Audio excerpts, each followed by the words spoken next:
Hello, you're listening to a brand new episode of Popcorn Podcast with Lee and Tim, where we're reviewing Tar, plus covering off all the latest movie and trailer news. I'm Timmy Fland, movie buff. And I'm Lee Livingstone, entertainment journalist. And we love to talk all things movies. And in this episode, we're talking Tar, which is set in the international world of Western classical music and centres on Lydia Tar, who is widely considered one of the greatest living composer-conductors and the very first female director of a major German orchestra, as Lydia prepares for the release of her memoir and a live recording of Gustav Mahler's Symphony No. 5, her life unravels, revealing dirty secrets and the insidious, corrosive nature of power. Lots to unpack in this movie. Well, Tar is written and directed by Todd Field. It also stars Cate Blanchett, Nomi Merlant, Nina Hoss, Sophie Cower and Mark Strong. Now, we had the absolute pleasure of going to see this film back at the end of November with the one and only Cate Blanchett in attendance for the screening, and we were treated with a Q&A after the film, which I think for me really helped try to understand the movie. I'm still trying to figure it out. Yeah, we'll go into the Q&A a bit later on, but one thing that she sort of opened it with was don't try to make sense of this film, just go with it. Just go with it. That's what she said. Yeah. Which was good advice. Anyway, we'll unpack that later. Yeah. The Q&A also began by saying the film addresses the big questions of our species. Right. It certainly explores questions that affect us now, which is, does power corrupt or is the person already corrupt? Right, yeah. Sort of nature versus nurture sort of thing. And that topic of how we celebrate the work of someone who has done deplorable things and abused their power. Separating the artist from the artistry. Which is definitely something that we're living right now with a lot of artists, and it's quite a confronting headspace to be in. And, you know, Todd Field is really throwing us into the fire pit, into Tar, to be confronted by that through his nuanced filmmaking and ambiguity, and wants you to decide for yourself. That's my take out of this movie. You have to decide whether someone's work should be judged on the personal criteria and what happens outside of the work or just the work itself. We're seeing that a lot now with people like J.K. Rowling and Harry Potter, Michael Jackson and his music. It's an interesting debate to explore and a really tricky one. Where do you fall? This is probably like a loaded question, but far out. It's too hard to sort of say either way. But without cancelling myself, I guess, I think it's really important to acknowledge the faults of people. And we come from a culture of putting people up, literally in this sense, on a pedestal or a podium in Tar's sense. And that's problematic in of itself. It's like these untouchable humans, these untouchable people who exist within their own world, their narcissistic world. I mean, Tar is an upper echelon of that sort of existence. But there's also art and beauty that's been created from these tormented, troubled, evil people at times. And I think we should be able to separate personal life from their work. Yeah, How about you? That's a very black and white way of looking at it. Sure. There's so many levels to this, and there's so many levels of the type of person. I mean, cancel culture will cancel anyone at the drop of a hat. Right. So there are levels. I think in the case of J.K. Rowling, for example, Harry Potter brought so much love and magic to people's lives, and there are so many people involved in the creation of the films and the books and all that kind of stuff that, completely writing them off I don't think is the right thing to do, but it is important to separate the person and what they've said from the work. And also it's important to acknowledge whether there's remorse shown. Yes, that's so important. Whether they're trying to learn and understand what it is that the problem is. I don't know whether J.K. Rowling is doing that or There's not. no remorse there. She has a lot of work to do. I think a lot of what she's saying has been taken out of context, but there's no denying that it has been hurtful to a very large community of people. And so, there needs to be an acknowledgement there. There needs to be a learning. There needs to be a conversation, and she's not willing to have that conversation. And we need to believe the learning has been learnt and put into practice. Yes. Not necessarily to like just silence her and it go away, but I think she owes to be able to let us know that she understands she did wrong and she won't do it again. So that's one thing, a big thing that this film explores. We're going in hard straight away in this episode, aren't we? But you can't escape it because it's what the damn movie is about, and you can't just prance off out of the movie going, gee, that was a nice performance from Cate Blanchett. But you have it with it is, but you have a lot to digest. I love how you were prancing then. I wish there was a prancing. video on it. You can prance while seated. Yes. I've proven it today. We have. There is a quote from the character of Lydia Tarr that says, "It's always the question that involves the listener, never the answer." And I think that's really interesting to unpack, because it means that this question is not so easily answered. Right. Right? It's so true. Yeah. This film also flips the script on what we're used to seeing, which is men abusing power and privilege. And in this case, it's a woman. It's a woman. Yeah. What was that like from your lens as a woman, and that playing out in that sense? It was interesting. Yeah. It was interesting to see the differences, to see the similarities. And it's all about the abuse of power and privilege. Yes. Yep. And whether you can get away with it and how it meddles and infiltrates and infects other layers of your life. Because Lydia Tarr, yes, she's a conductor. She's about to be a published author, but she's a mother. She's a partner. So there's all these things that are playing in the background, but at the core is just this really sinister undertone of who she really is as a person. Quite selfish. Gosh, so narcissistic and insular. My goodness. At this point, when we meet her, she is at the height of her career. Yep. She's an EGOT, so she's got like an Emmy, Oscar, Grammy, and Tony. Yep, and she's one of only 15 people, as they say in the film. There was also a bit of debate and confusion, which I found was quite funny, about whether this is based on a true story. Yes. It's not. It's not, no. But there are inspirations taken from certain people, I think. Which is a bit like, what if you were that person? Like, No. It's a bit concerning. The film's an interesting dive into this world of a conductor too. It's not a conducting movie. It's not a music movie, but you know, the conductor can often be overlooked as simply a metronome, someone who just keeps time. And I found it interesting to explore the profession as being so much more. You are a fly on the wall, really, in the whole movie, because you said it's not like a music movie or a conducting movie, but you do spend a lot of time in rehearsal. But it's more of an opportunity to get a real deep dive into who Lydia Tarr is, how she operates, communicates. And then Todd Field plants so many seeds throughout this movie that make you look left and then look right, but wonder what happened in the middle in the meantime, because you have to figure out so much yourself in this film, which is challenging as a viewer, but also quite liberating and exciting. And the style of the way it's put together and edited too is that scenes cut very abruptly. Yes. So like you said, you've got to put together these things that happened in the middle. But you have to get through the entire film to piece as many of the puzzles together, because there are some pieces that may never be put together. Might be that corner piece missing, and that's okay. You just have to be at peace with that. But it's not like as you go on, it's like, okay, this makes sense. You have to endure almost the full 2 hour, 40-minute runtime of this movie for you to get a real like sphere capture of the story. Yeah, it's not entirely linear, but it's also not unlinear. Yep, I'm still trying to struggle with where it was linear and non-linear. I think this is where it goes back to Cate Blanchett saying in the Q&A that don't try and understand it too much, just kind of go with it. And that brings me also to the language of the script, which is very specific and jargon heavy, which is authentic, but things like that are going to really polarize an audience. Did you find it really inaccessible as a result of that, or were you able to just like kind of marinate in all those fucking jargon words that were coming at you? And it was a bit hard to follow in places. As someone who's not in that world and doesn't know anything about that world, it was hard to follow, but I don't think they could have done it any other way, because it would be dumbing things down. Yeah, because it's a really complex world, just the world of music. But when you're talking about classical music and the nuances and the history around it, I think you got a really good introduction in the opening of the film where Lydia sits down with the journalist with the Q&A, and you're like, okay, so this is the world we're about to get thrust into in this movie. How pretentious and overzealous and ridiculous, but it gives you a bit of a, this is what it's like.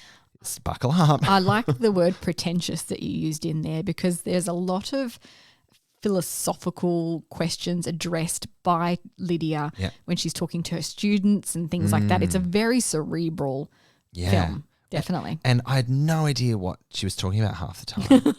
But boy, were you just so engrossed in everything that came out of her mouth. It was like being a student in one of Lydia Tarr's lectures and just absorbing all this information and trying to think and unpack it and think, what does that really mean? What question is that asking? What does that really mean on a larger scale? It does make you think. And the way technically that it brings you into it and makes you feel like not only you're at fly on the wall, but deep, like just like you're there, you look around, you're in that seat, is how the story is structured. There's this really, really long one-take shot at Juilliard where she is teaching a class. You don't even get an opportunity to take a breath or a break from that class. You feel as overwhelmed as all the students in this class, especially one of them who has a growing crescendo, if you will, argument that makes him like leave the room ultimately. Just exhausting though to witness. But it also really challenges you to really think about the ideas that are being presented. God, yeah. You mentioned before the film is 2.5 hours long, and I found myself both wanting her to get some comeuppance, wanting to see how it was going to turn out, and also not really caring what happens. Why do you think that is? I hit a point where, just because I guess she's not a terribly likable character, I was enthralled in Cate Blanchett's performance 100%. Like, she's amazing. But yeah, the story started to really lag for me, and I thought, I just don't really care what's going to happen to this woman. But also I did want to know, but I think it was just too long. Yeah, I think it was totally too long as well. We say this a lot, don't we? It was too long. It was too long. I wanted to go and get my napkin. Or go to the toilet. I remember having to race out of there to go to a wee. But also I think you feel the length because the story is so thick. And what I mean by that is there's so much subtext going on. It's really draining on the brain. You've got the complex personalities, the backstory in the language and the jargon, what's happening in the scene. There's a lot happening in every scene. Yes. It's an assault of the senses almost. Yeah, and there was a mystery playing out, whether a real-life mystery or just like a metaphorical mystery. But or just unraveling in her head. Exactly. Like the word thick is like, that nails it. It's thick and sticky. I don't know. That's just the feeling I get because there's like, these are questions I had and I've written down as I was watching the movie, like, who is the redheaded woman? She receives a gift on a plane and freaks out. Why? It's like they just plant these things. She starts hearing things. You hear screaming in the background. Then there's this scene where it plays out almost like a horror film and you're like, what reality are we in here? This is where it gets thick and like complicated and there's so much ambiguity. It's like, what does that mean? Or you're not going to tell me? Fuck, I've got to figure it out myself. I think that's the point though, that it's showing her unraveling and you don't know what reality is and what's going on and what's memory, what's real. That is the point. But yeah, it can be a heavy watch. Yes, completely agree. Yeah. If you want to just briefly touch on the Q&A, we mentioned already that, you know, it's not an entirely linear story. There's abrupt scene changes and that's kind of the point. And that they were also very clear that it's not a conducting movie. You mentioned something that Cate had said about at the beginning of the film, like the jargon and whatever. She said, and I just love Cate in how she communicates and she's so approachable and down to earth. But she said something that really concerned me. She goes, I don't understand the film. If you know, can you tell me? And I'm like, well, Jesus Christ. Like, you are part of the movie. You are Tar. The movie's named after your damn character. And if you can't tell us coherently what the film is about. And we saw this movie back at the end of November. So I was really concerned that this conversation was going to be really hard. One, because I was like, what did we just watch? And two, the time that passed in between. But I came to settle in the unknown of this movie much more than I thought I would. Right. I struggled with the fact that it doesn't answer the questions that it's posing. Well, I mean, there's not generally anything wrong with that. Like, you don't need to have everything handed to you on a silver platter.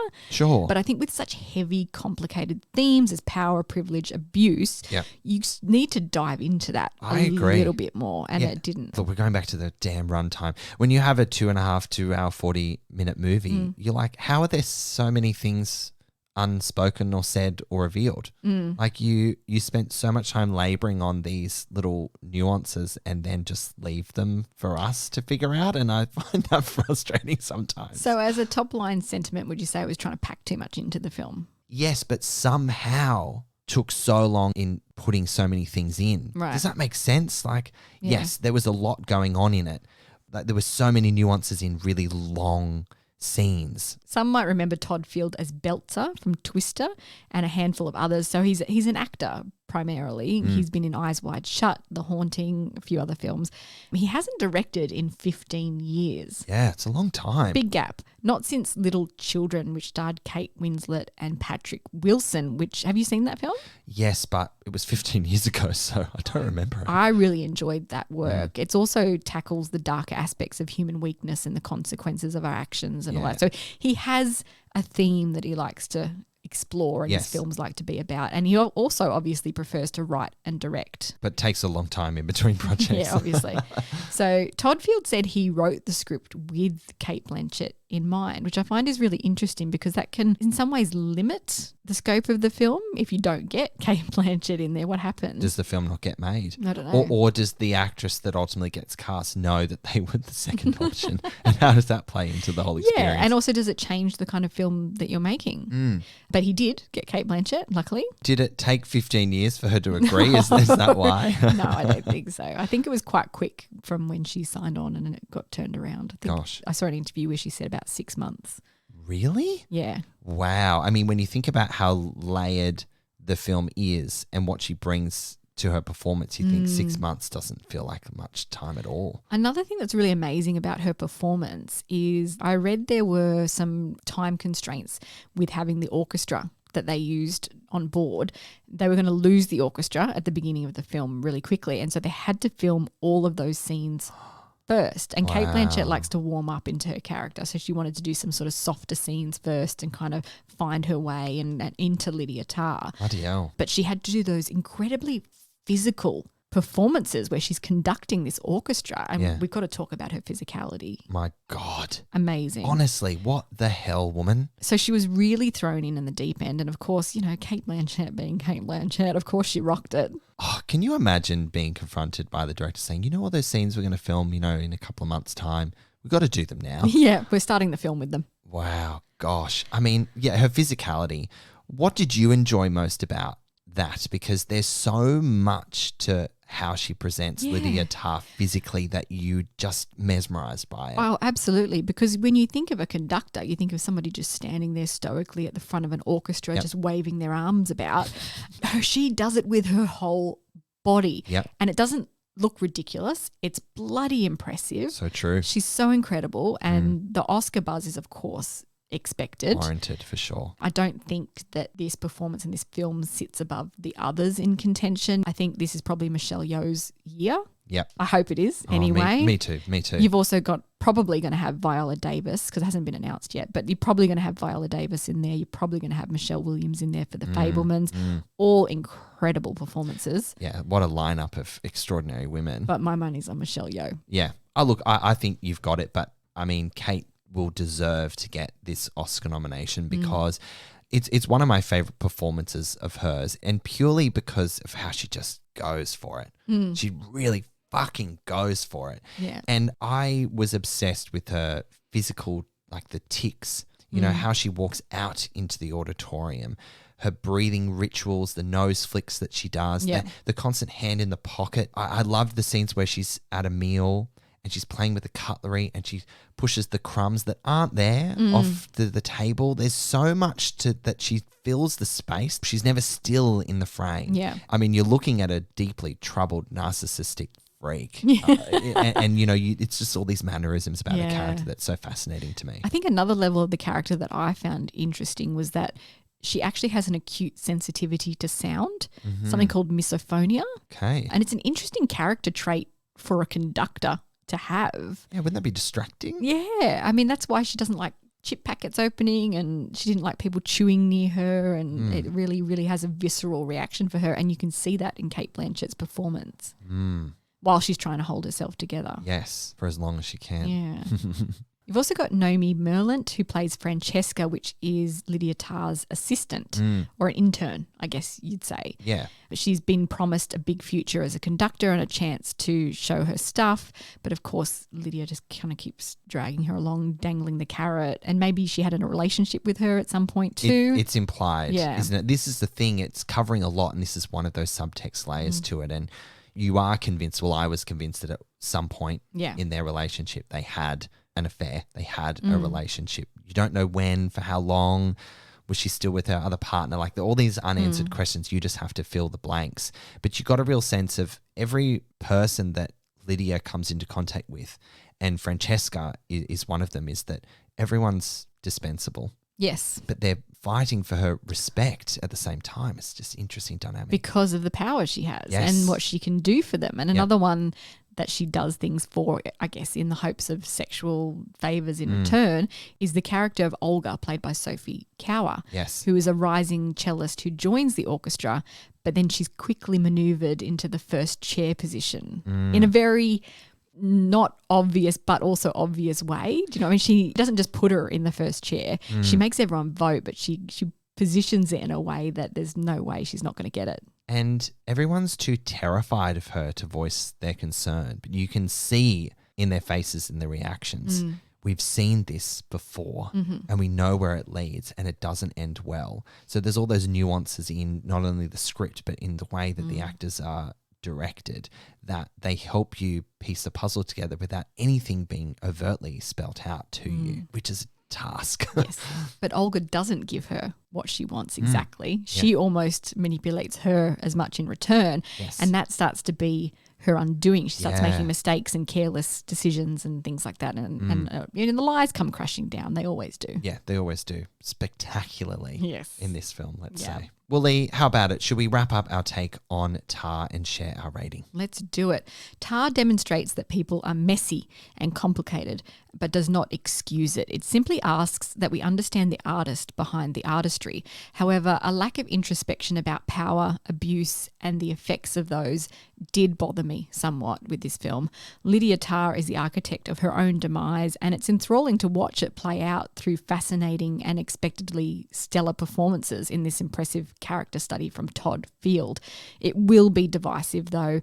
Critics love it, but it might not be for all audiences. I'm going to give Tar 3.5 popcorn kernels out of 5. Well, Tar is a complex character study of how the mighty fall amidst the skill and finesse of a formidable pair in both Todd Field and Cate Blanchett. The film has stayed with me for well over a month since seeing it, trying to figure it all out, which I am yet to do successfully, but I can accept to a certain extent, as it is meant to live in your mind and fester and consume, much like Tar was in her own story. This film will not be accessible to many, 2-hour 38-minute runtime and all, and that's okay because it's not trying to be. Todd Field has made another divisive and challenging film ripe for discussion, which I'm sure you've experienced in our episode today. I'm going to rate Tar 4 popcorn kernels out of 5. And please come and discuss it with us. We'd love to hear from you on our socials about this film. Tar is in Australian cinemas from January 26.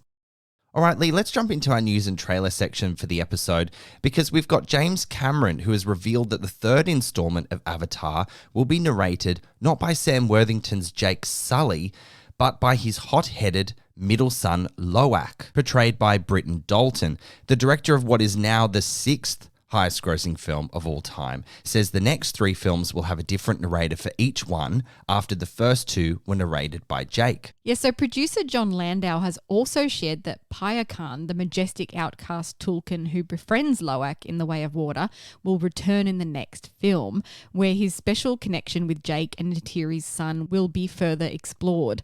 The third Avatar film is currently in post-production, with Cameron said to be tweaking some aspects based on what audiences responded best to in The Way of Water.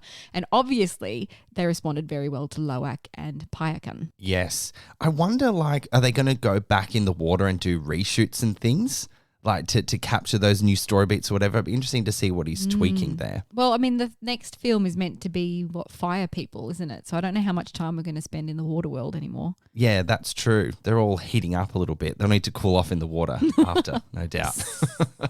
So The Equalizer's Antoine Fuqua has signed on to direct a Michael Jackson biopic in conjunction with Lionsgate and the late singer's estate, with a script from John Logan, who was the writer and director of horror flick They, Them, which I just think is really weird sort of connection between the two from a story perspective. It's an interesting twist, isn't it? Yeah. I bet you're really excited for this because you're a huge Michael Jackson fan of his music, I should say.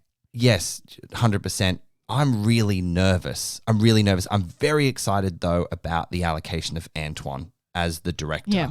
having said that, my nerves are kind of settling a little bit. Well, I believe he got his start in music videos, didn't he? A lot of directors do, don't they? They do. So it makes sense. It's kind of poetic that he starts from that world and then he's directing the king of pop in the biopic that we've all been waiting for. So the film is simply titled Michael at this stage and is expected to focus on Jackson's musical accomplishments and career highlights, beginning with the days he fronted the Jackson 5 as a child, while also dealing with the pedophile accusations that dogged his later years right up until his death in 2009 at age 50 from cardiac arrest caused by a cocktail of sedatives. So it's going to span quite a long time. That's really difficult to pull off. Oh, it really is. I mean, a full career, a full life, and a lot to touch on.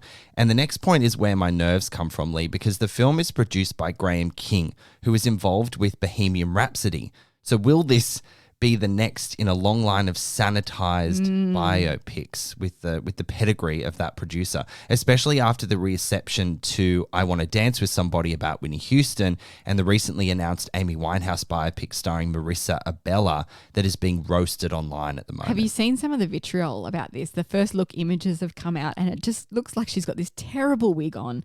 The costume looks awful. It's just not the right casting choice by the sounds of things, at least according to the public.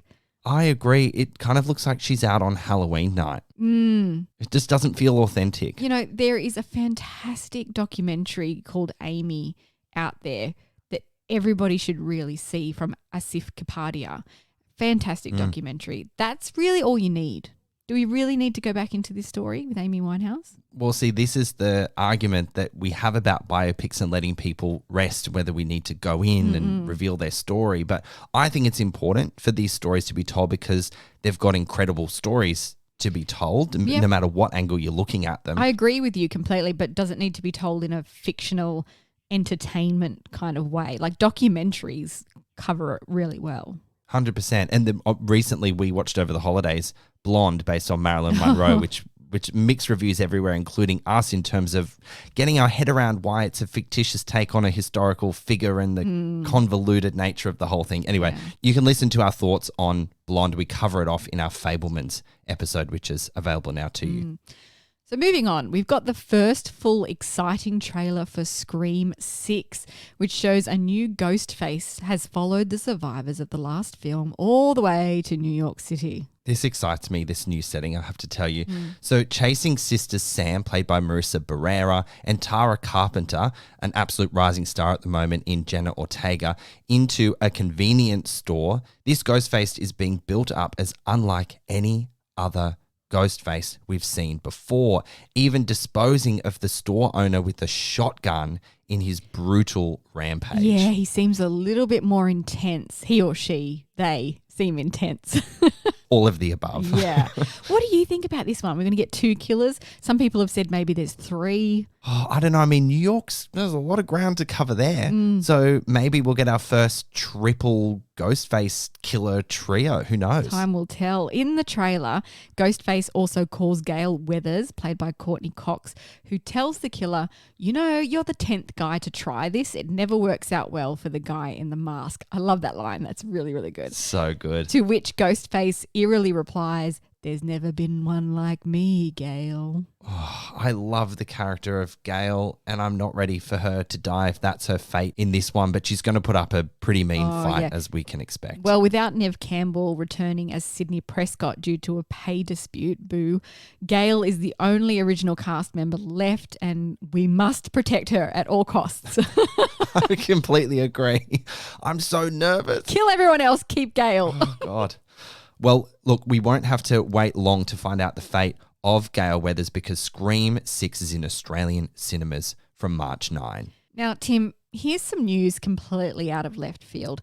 Channing Tatum of Magic Mike fame is developing a remake of 1990s Ghost.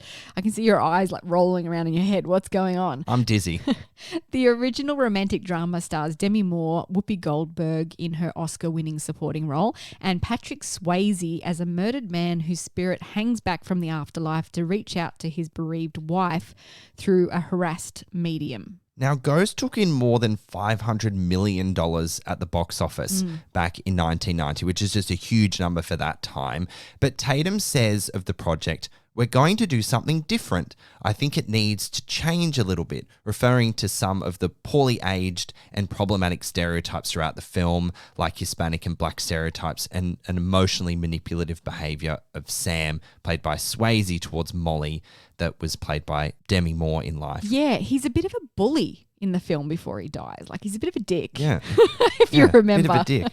He's a bit of a dick. So Sam will, I don't know, be painted in a fluffier light. I don't know. We'll see what Tatum's got in store. Yeah, give us 2 men instead. That'd be great. Now, you said that he's developing it. Is he going to play Sam? Do you see that coming? He'll cast himself in the titular role? Oh, that's kind of what they do, isn't it? But yeah, I don't know. I wouldn't mind seeing Channing Tatum in that role. We'll see what he's got in store for us very soon, no doubt. They would have to change up the storyline because we all know the twist. We all know the big twist in the film, so you can't do that again. Or could you? Yeah. Because a whole new generation might not have seen it. Well, I think you can do it again that's safer, but you can rewrite the end if you're confident that it's not going to just piss people off or not reach the sort of impact that the original ending had. It's always a fine line, right? Yeah, because it's so emotional, the end of that film, when he goes off to heaven, says goodbye. We'll have to throw it on together and rewatch closer to the release of the remake. We'll do some pottery and throw it on. Well, maybe not quite as depicted in the film, but whatever. Hey. You only live once. All right. Well, that brings us to the end of another episode of Popcorn Podcast with Lee and Tim. We were talking about Tar, which is in Australian cinemas from January 26th. And as always, friends, thank you so much for listening. We'll catch you next time. We are now on YouTube, guys, where you will find our latest celebrity video interviews. Simply search Popcorn Podcast with Lee and Tim and make sure you subscribe so you don't miss a single one.